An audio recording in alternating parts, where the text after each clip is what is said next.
Yes, 3801 is worth singing about. I remember as a young fellow being taken over to the railway station by my father, a railwayman all his life, to see the first 38 class loco to steam into our part of the country. There were other railwaymen and their families on the platform to welcome the 38, because in the 1940s, we railway families tended to regard the railway as really belonging to us. It was a very special relationship. We were all proud of the streamlined 38s. They were a triumph in Australian loco design and construction.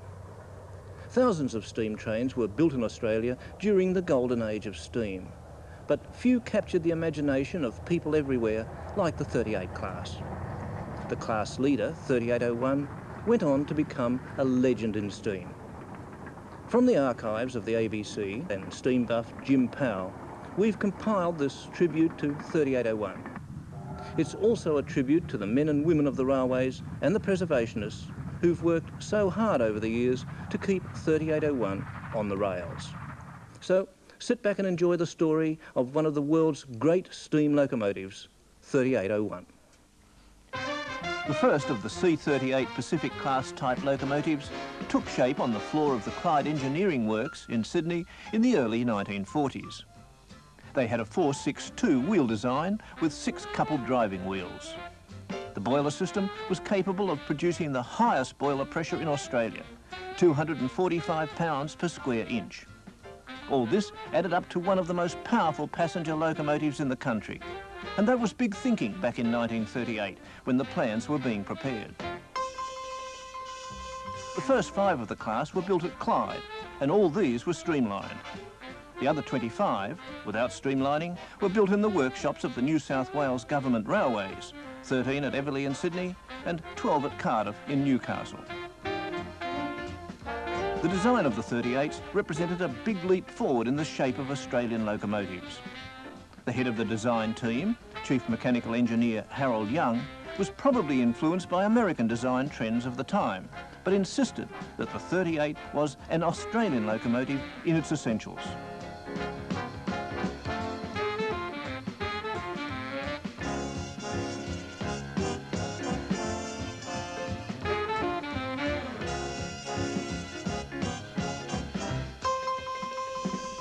Building these and similar large locomotives was a task that had a lifelong impact on many of the men in the workshops. Their pride in the great steam engines endured long after their retirement and the demise of steam. They didn't know it at the time, but the design and construction of the C38 was to be the most outstanding and the last significant project in Australian steam locomotive construction.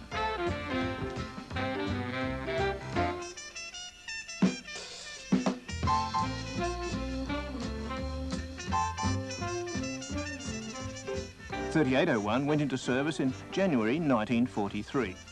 By 1945, the 5 streamlined 38s from Clyde were in service and building a reputation that was to put them among the great locomotives of the world.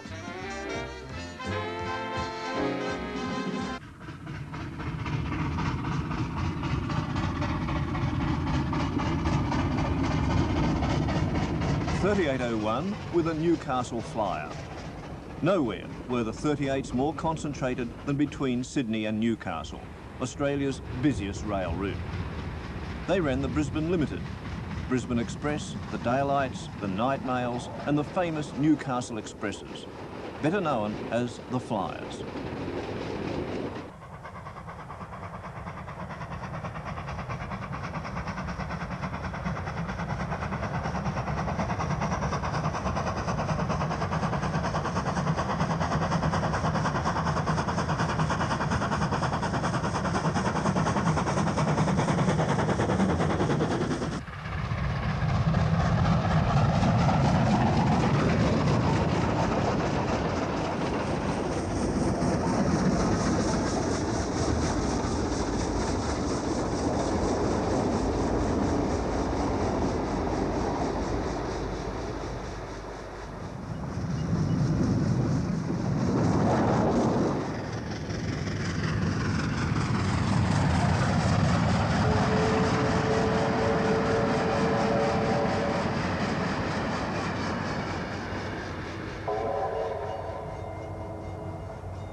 Sydney Terminal Station, June the 28th, 1964.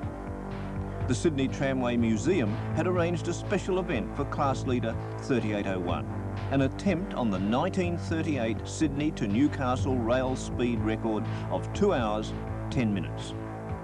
Engine 3801, load 240 tonnes and 476 enthusiasts.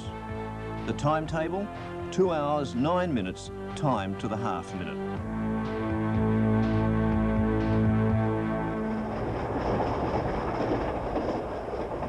O1's first special event was on April the 15th, 1962.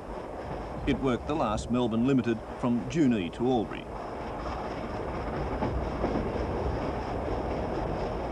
To railwaymen, a fast train is a platform sweeper. Swept clean were Woy Woy, Urimba, Tugra, Wyong, Wai, Burragal. 70 miles an hour for long stretches. A top speed of 80 miles an hour was reached. The New South Wales Special Train Notice ruled, under no circumstances are the special trains to be stopped out of course.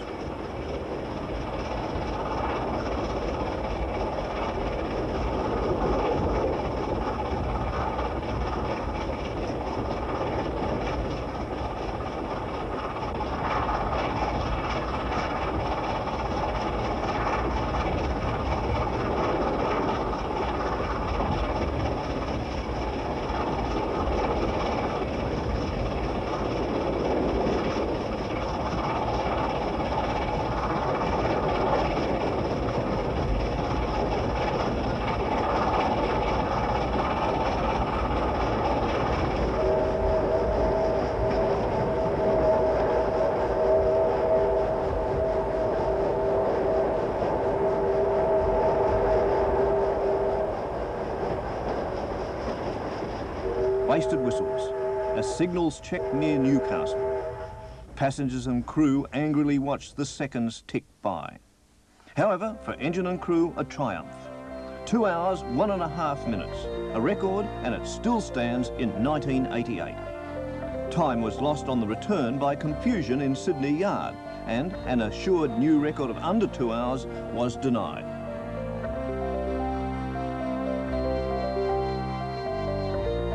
Casualties, driver Sid Kemp and the pigeon which crashed through his window.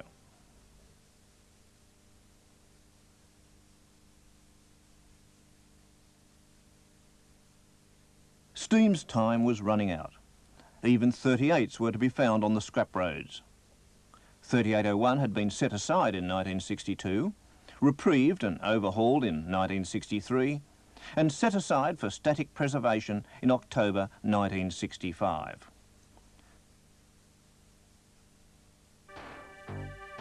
This is Cardiff Railway Workshops, where 12 of the non-streamlined 38s were built.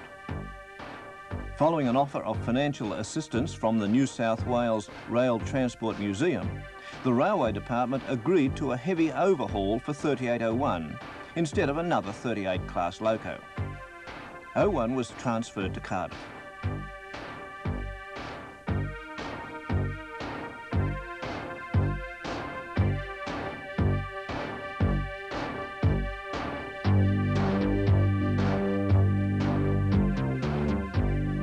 It was outshot on October the 20th, 1966. Extensive running in followed on goods trains between Broadmeadow and Gosford.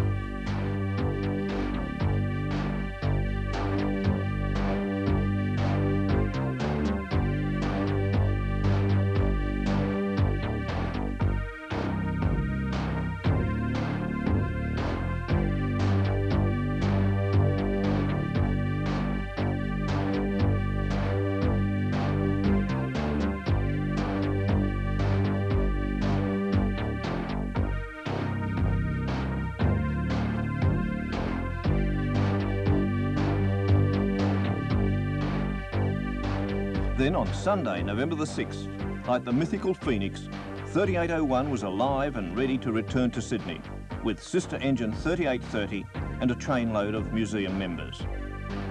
01 then entered regular service and became the engine for special events.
May the 31st, 1969 was within days of the 25th anniversary of the first 38 working the Newcastle flyer.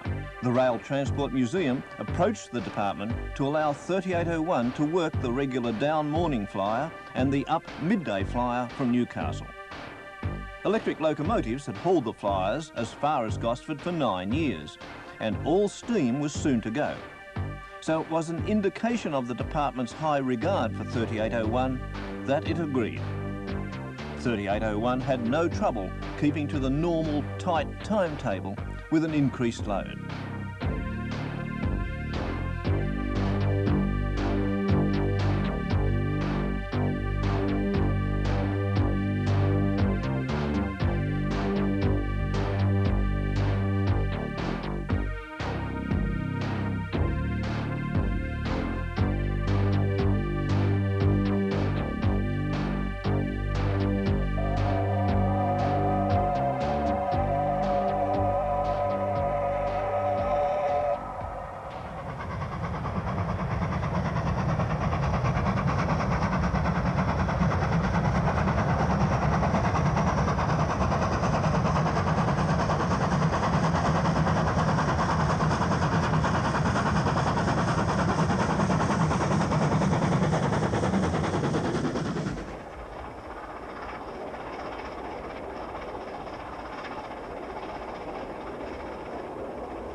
The first passenger train to be hauled by a 38 was the Southern Highlands Express from Goulburn to Sydney on February the 23rd, 1943.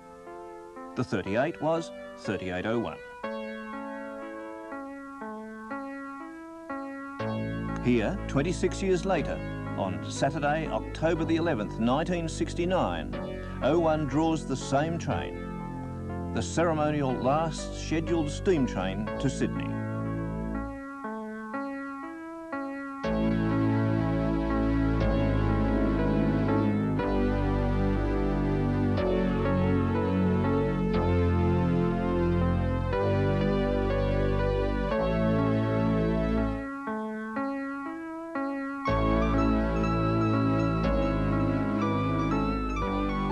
The train had been diesel hauled for years, but some thoughtful railway official had 3801 rostered for the occasion. The genuine final steam train to Sydney was number 50 passenger from Moss Vale, which earlier had arrived almost unnoticed behind Loco 3813. As usual, 3801 stole the show.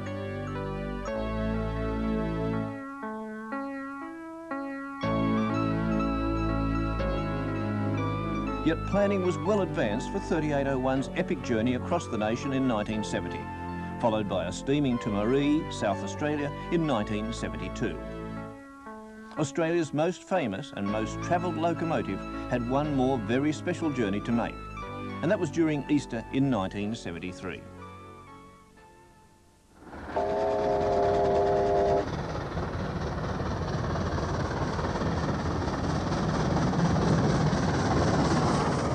.3801 and 3820 rolled a capacity load to Melbourne, Victoria.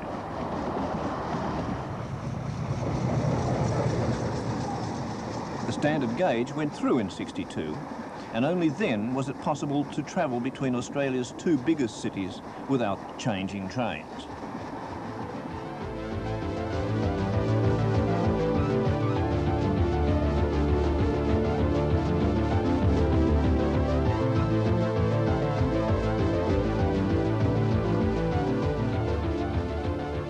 Albury, the old break of gauge station. Here, almost on the border with Victoria, the Victorian Railway's 5'3" gauge and the New South Wales standard gauge of 4 foot 8.5 inches met. Well, almost. All freight and all passengers had to be transshipped, as they were at Broken Hill, Port Pirie, Kalgoorlie, and still are at Brisbane. In 1937, the Victorian Railways launched Australia's first glamour train, the Spirit of Progress. Sweepingly streamlined, from the famous S-Class Pacific steam locomotive to the round tail of the parlour observation car, the train ran non-stop between Melbourne and Albury, its passengers in air-conditioned comfort and refreshed by meals from the dining car. Close to midnight, passengers would step out to the cold or heated Albury. Drawn up, one behind the other, at Australia's second longest platform, were the New South Wales Melbourne Limited Express and the Melbourne Express. In winter, foot warmers for the second-class passengers on the Express and hard sleeping berths for those who could afford the first-class fare, plus supplement on the Limited. All that had ended 11 years before the first steam train was able to make the entire run between the two capitals. It took that long for the Rail Transport Museum to conclude negotiations with the Victorian Railways and the unions to obtain approval for steam to go through.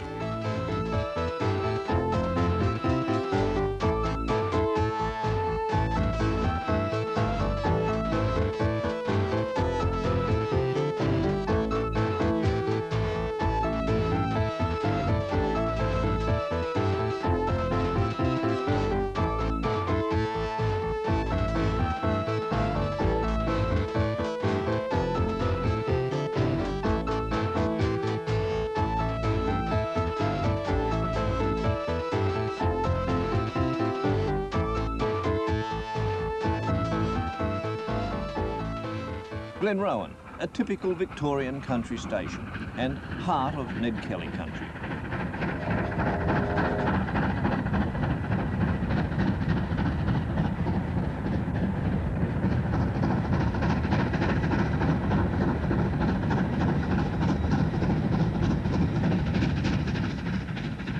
The standard gauge bypasses all broad gauge stations.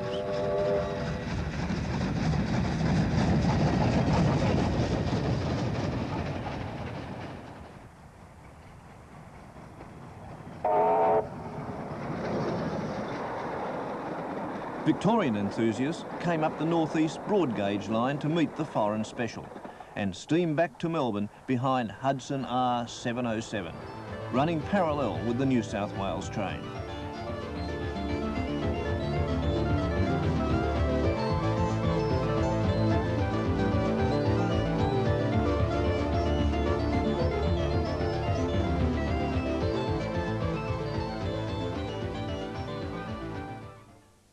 It was early evening at Melbourne's Spencer Street Terminal, end of the journey for Sydney trains. The Sydney Express, Sydney Limited, Spirit of Progress, the Intercapital Daylight, the Southern Aurora. So those that understood were there, to marvel at the mystic magic of the steam locomotive, personified by R707, 3820 and engine number 3801.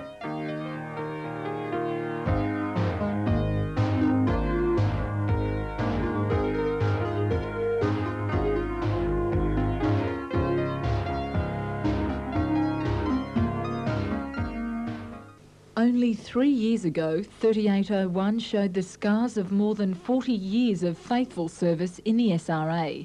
But under the guiding hands of a joint restoration project involving nearly 400 apprentices, the Loco is once again the pride of the fleet.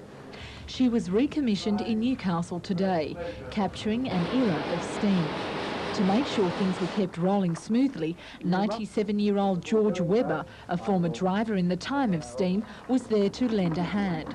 But who better to shovel the first load of coal than the man who headed the restoration task? If it were possible for me to say what would I like to commemorate my departure with, it certainly would be 3801, the best locomotive in Australia, coming out again. 3801 is the first of a class built to eliminate double heading and haul huge loads economically at speeds of up to 130 kilometres an hour. But for Novocastrians, she's remembered as the loco that headed the Newcastle Flyer to Sydney. And it was all steam ahead in 1966 when she recorded the fastest speed between the two cities, clocking in at 2 hours and 1.5 minutes. For all those who've worked on the loco, it's been a mammoth task. Each of the 250,000 parts were restored one by one. But now the job has finished and the old loco will soon roll out of town. Next week, 3801 will return to Sydney, where she'll officially take up her new position as the SRA's flagship. But her most important journey will take place throughout 1988, where she'll be a popular feature in the Bicentennial celebrations.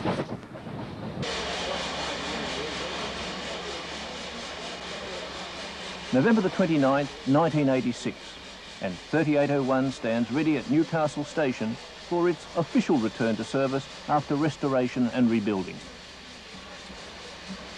Several hundred rail fans had travelled from Sydney by steam train to take part in the triumphant return of 3801 to Sydney. For the enthusiasts, the sight and sound of 3801 steaming again was something well worthwhile recording.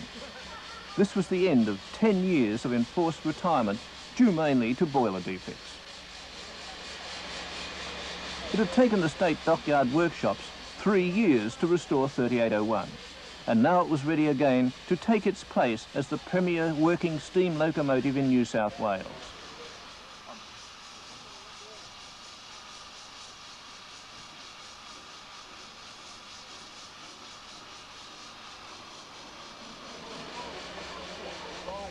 The restored 3801 is now operated by a new company called 3801 Limited.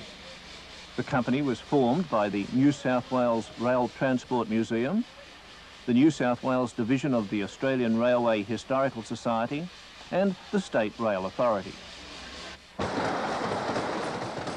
company led the drive for funds to help restore the locomotive and will be instrumental in helping 3801 pay its way, thus securing its future as a working locomotive. The grand combination of steam and steel thundering down the main line made heads turn in suburbs and the bush.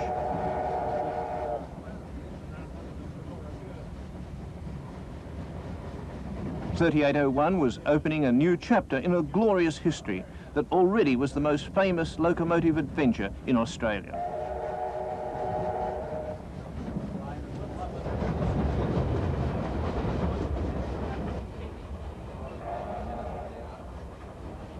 As a combination of aesthetics and practical engineering, 3801 is in a class of its own, a machine of rare grace and beauty, and a tribute to the men and women of Australia's steam era.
It was inevitable in a way that eventually 3801 would be eulogised in song.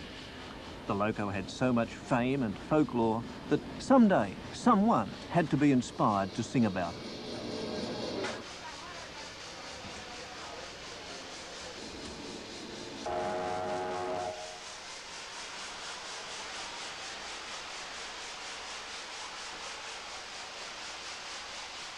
On the 1st of July 1987, the song 3801 was launched.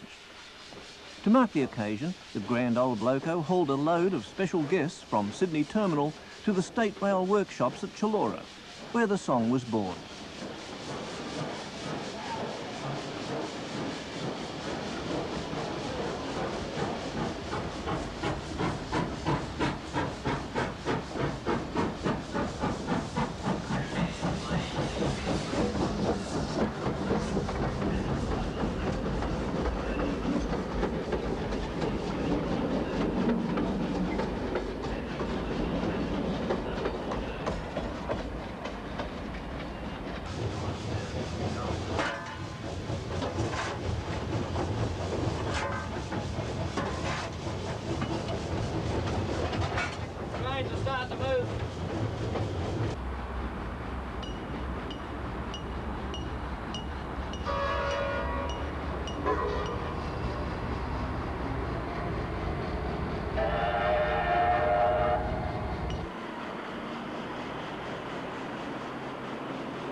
The song emerged as part of an Art in Working Life project, sponsored by the Australia Council and unions. It was written by Chullora workmates Ray King and Ron Russell. They'd known each other since the early 1960s, when they were apprentices at Everleigh workshops.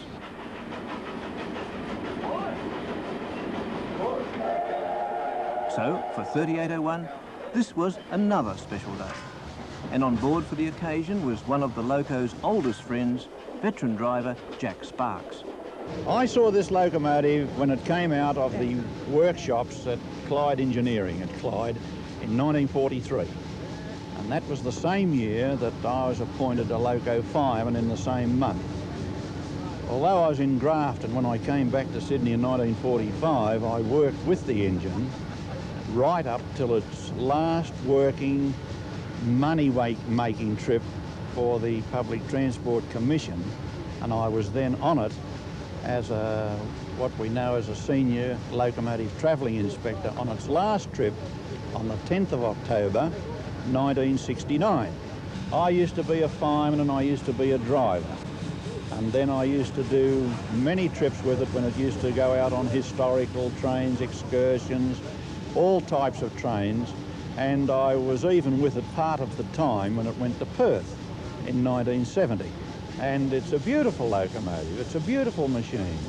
There's no doubt about it. And I mean, it's 44 years old this year. So I've been with it all through its working career, the same as it's been with myself. Better than the modern stuff? Well, it all depends what you like. Some people like vintage cars and some like modern cars. Now, I like old steam engines, and although you have to give way to modern technology, there's no argument about that.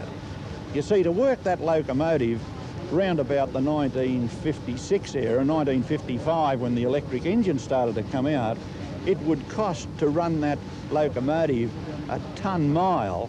That means for each ton behind the train, for each mile that it ran, it would cost something like $1 or $1.20 to run it. But when the electric engines came out, it went down to about 45, 50 cents a ton mile. So you can see, you can't go back, you can only go forward. Happy to see it back both of the time? Oh, yes, it's nice to see that it's still with us and been restored. If I can tell you, in 1949, when I was appointed a driver, I was only 2 months old as a driver. And I was on a little train, a little shunting train, and the Melbourne Limited Express used to be worked by Goulburn enginemen.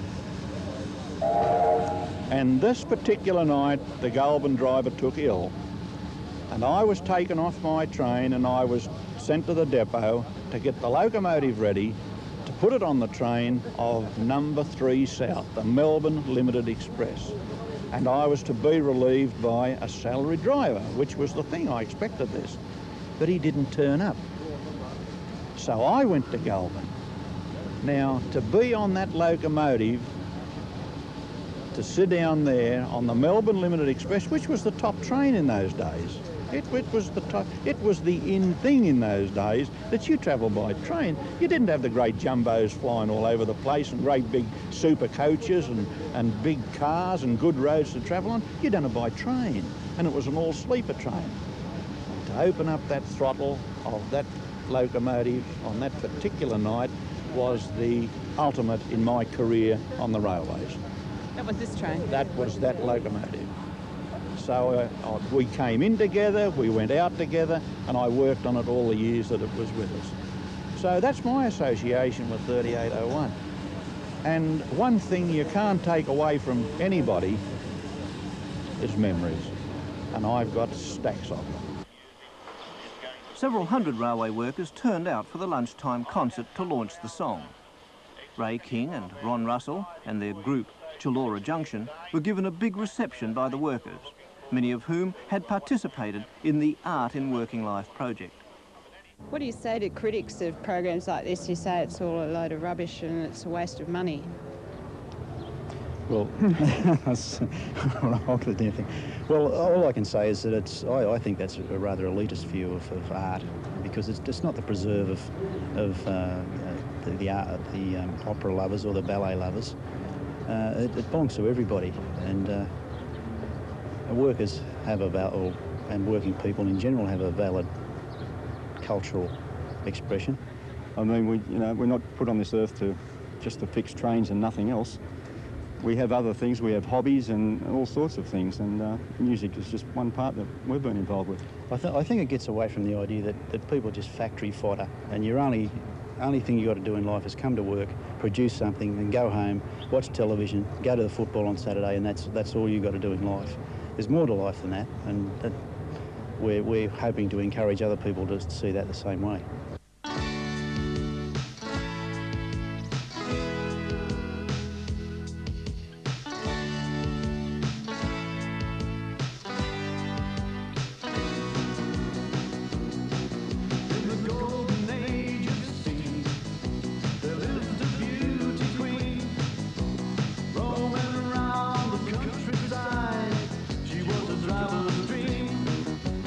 Working days and working nights.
Perhaps the most historic journey made by 3801 was the crossing of the continent in 1970. The first loco to run all the way from the east coast of Australia to the west coast. We have the story of that unique journey, which marked the 200th anniversary of the discovery of the east coast of Australia by Captain James Cook.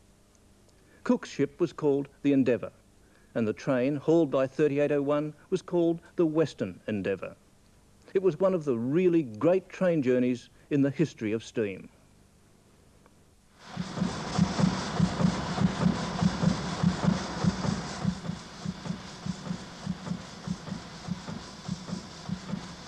The trip of the Western Endeavour was to be the journey of a lifetime. By steam train across the Australian continent. A round trip of almost 5,000 miles or 8,000 kilometres. One of the greatest steam train journeys in history and the culmination of 6 years of planning by the New South Wales Rail Transport Museum.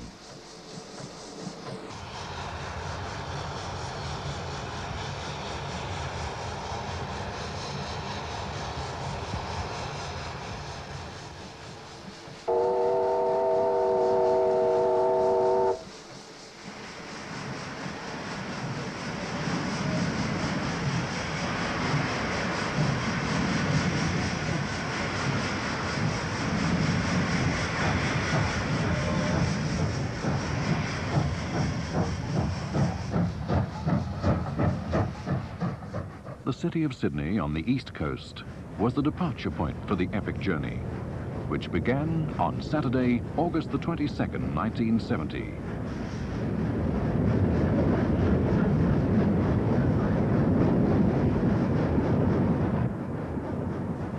Sydney-siders watched with fascination as the first train to steam from the Pacific Ocean to the Indian Ocean set out.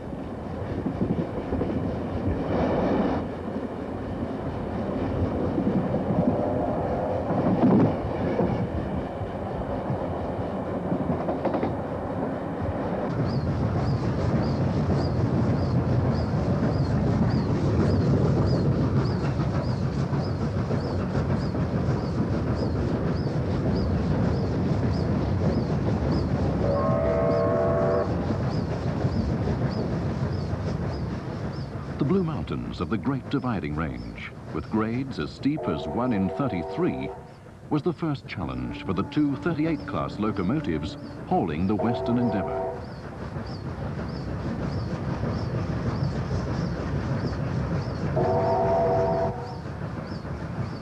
Australia is the world's flattest continent. The greater challenges were of distance and logistics.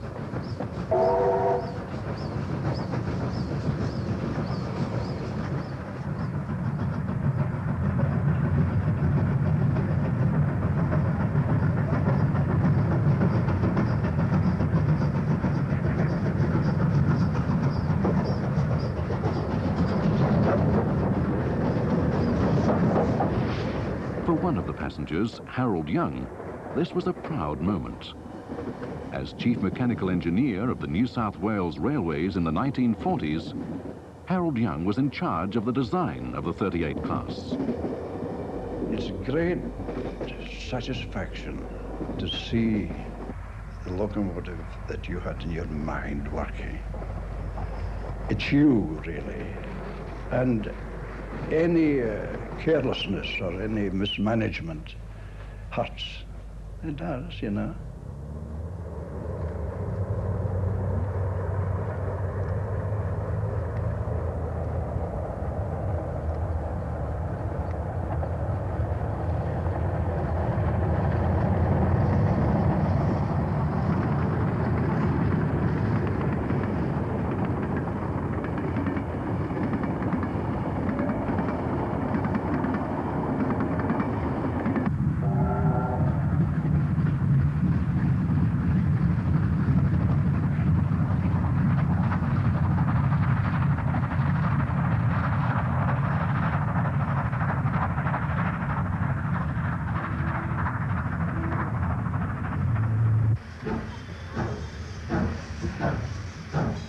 I've always had an ambition as a designing engineer that I'd like to have the freedom to provide a locomotive entirely new from the rail to the chimney.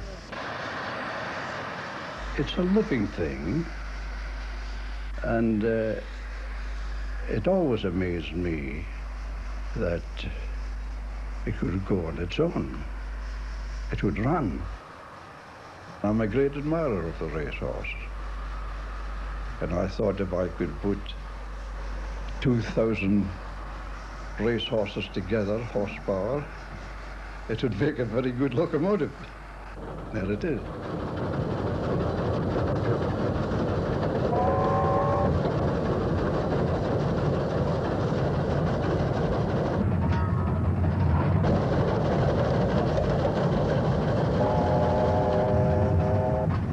Once over the mountains, the train was steaming into the vast expanse of the Australian outback. The coast-to-coast passengers settled down to savour with exclusive pleasure the special joys of 3 weeks of steam travel.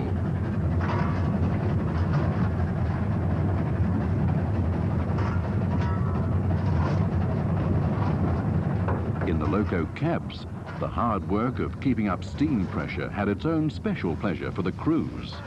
This was no ordinary job. This was history in the making, a step back in time to the great days when steam was king.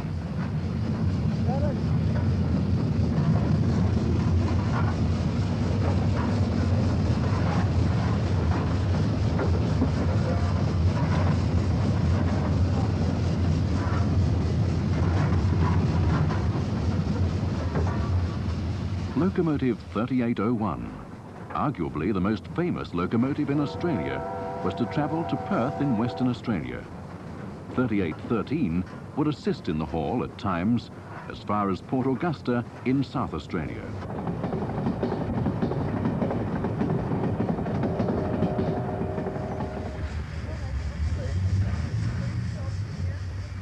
Menindee, the Darling River crossing.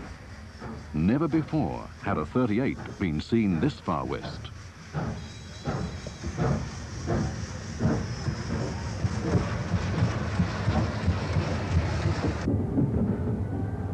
For the people of the outback settlement, the spectacle was a great attraction.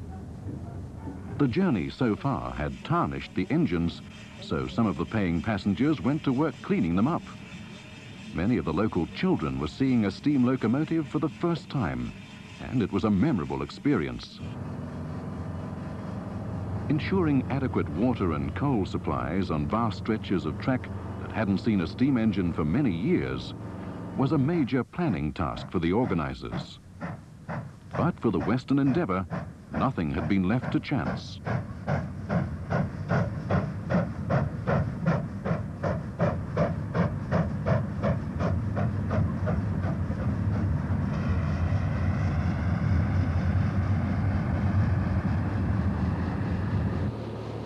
The idea of taking 3801 across the continent originated with the New South Wales Rail Transport Museum. The project was eventually backed by the state railways of New South Wales, South Australia, Western Australia, and the Commonwealth Railways. On the run across the plains, the 38s worked in relays on the train because the civil engineers had not planned on the line supporting 2 heavy 38s. Broken Hill was an overnight stop and an opportunity for the locomotives to be given a thorough inspection. But as at other inspection points on the journey, they needed little attention. A second tank with 7,000 gallons of water was attached.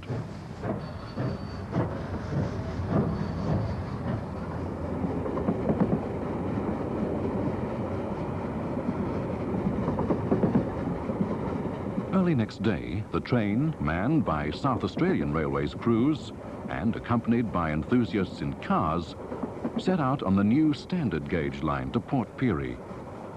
Alongside was the abandoned narrow gauge line. The train was on one of the 2 standard gauge links that were built in the 1960s to provide Australia with its 1 gauge railway line connecting Brisbane to Perth.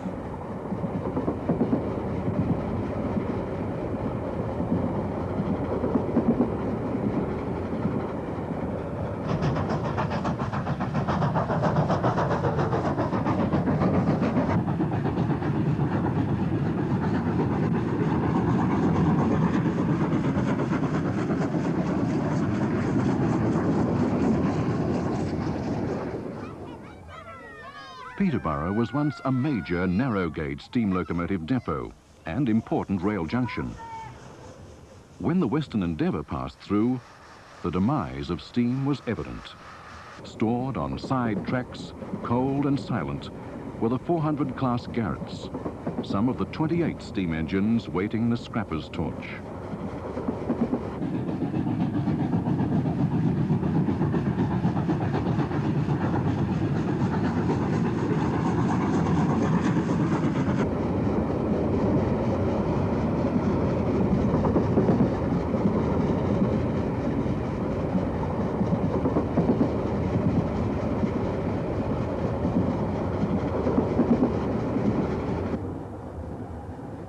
At Port Pirie, an air-conditioned dining car was added to the train, and crewmen from the Commonwealth Railways took over. The passengers appreciated the improved dining facilities, but up on the footplate, firemen used to diesels were wielding the shovel for the first time in their careers. At selected locations, special photographic run-bys were staged. 3813 stayed at Port Augusta, while 3801 steamed west. A 3,000 horsepower diesel CL3 was attached to save water on the long desert run. In any case, the Commonwealth Railways could not find enough qualified steam drivers for two 38s. Ahead, more than 1,000 miles, 1,600 kilometers, across barren country almost devoid of people. A land of salt lakes, salt bush and desert. Not another town for hundreds of miles.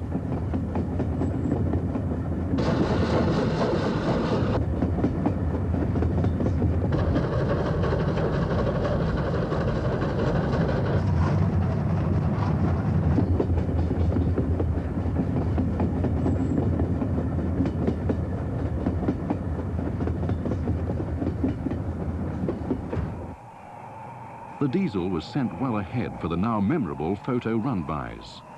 The train carried a van full of bagged coal, a van of spare parts, and a workshop. A fitter or mechanic travelled all the way to put things back together if repairs were necessary.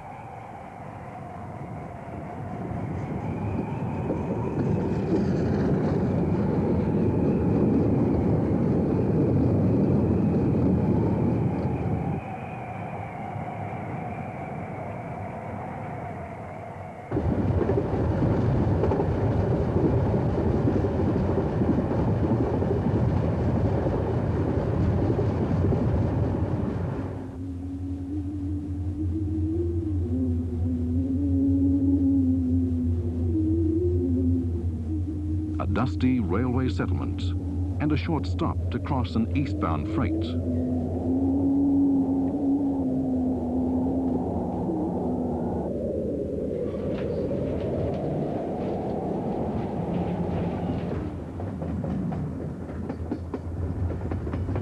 After passing the halfway point of the journey, 3801 pulled into Tarcoola. It was not much more than a whistle stop with a pub, but years ago, in the days of steam, it was a locomotive servicing depot. The return of steam was a big event. Every servicing detail enthralled spectators, and all of the children received a souvenir lump of coal.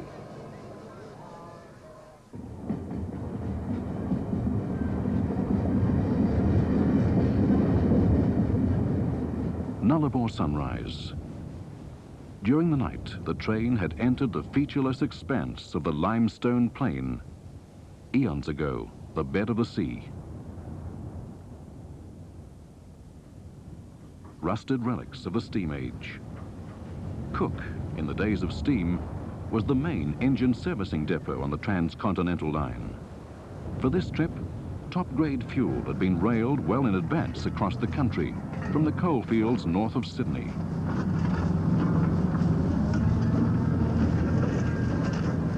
Cook is home to the men who run the trains and maintain the line, and home to their families.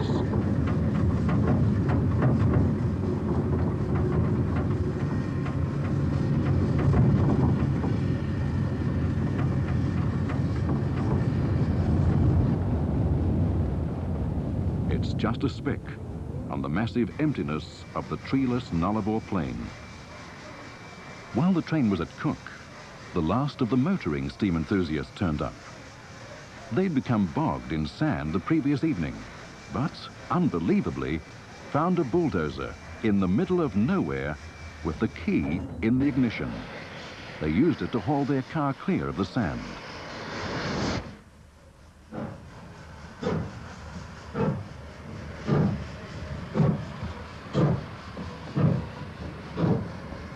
The journey continued on the longest section of straight track in the world, 297 miles, that's 478 kilometers without a bend. All day, early morning to early evening, without a curve.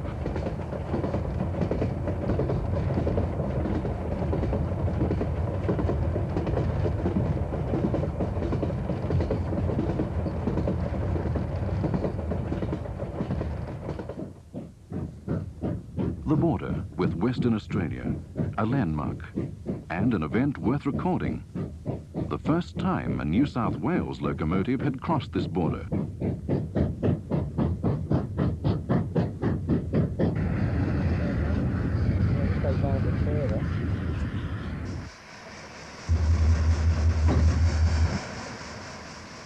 In this country, there's not too much in line-side features.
With the desert behind it, the Western Endeavour had an overnight stop at Rawlinna. In the morning, washed and serviced, 3801 headed towards Kalgoorlie.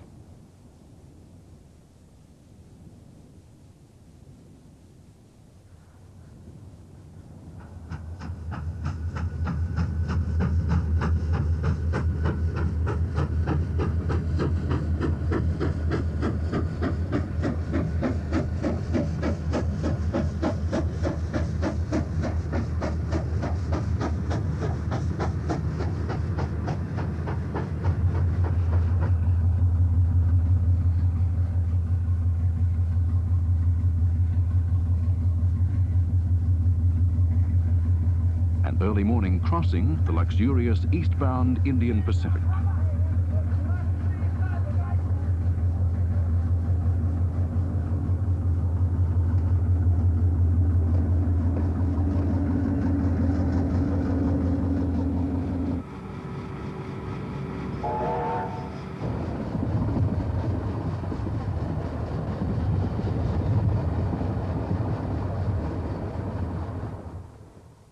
Parkston, outside Kalgoorlie, the Commonwealth Railway's diesel was detached, so 3801 could take the train solo to the end of its journey.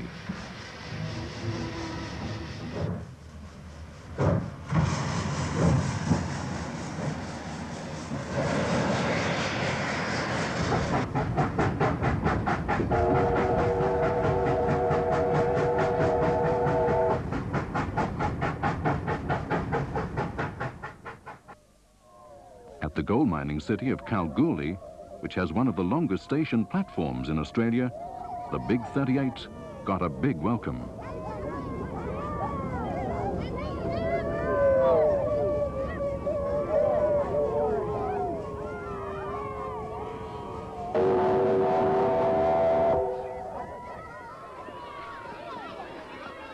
while the locals enjoyed the train, many passengers toured the district.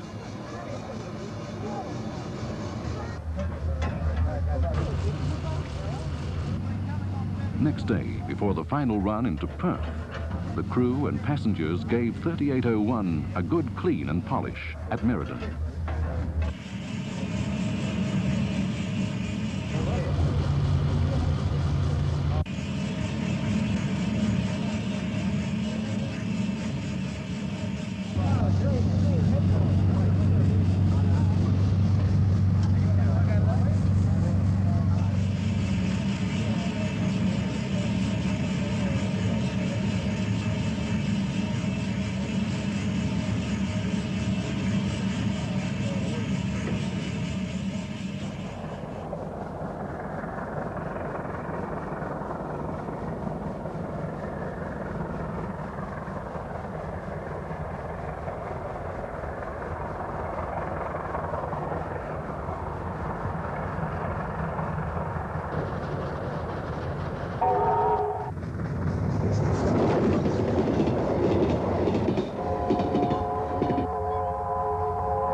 Then it was an exhilarating run through glorious countryside and the Avon Valley.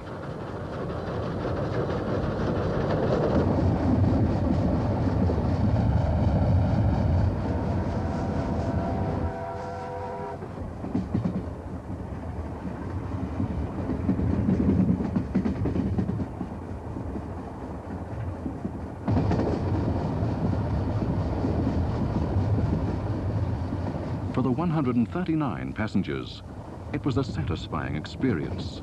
The Western Endeavour was near its goal, the west coast of Australia.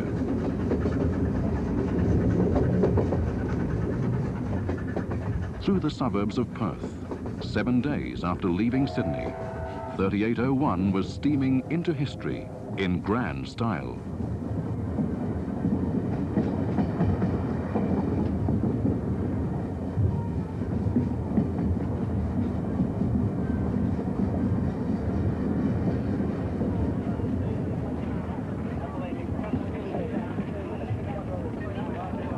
At Perth Terminal, thousands of people welcomed the train, its crew and passengers. It was a triumphant arrival, a triumph for steam.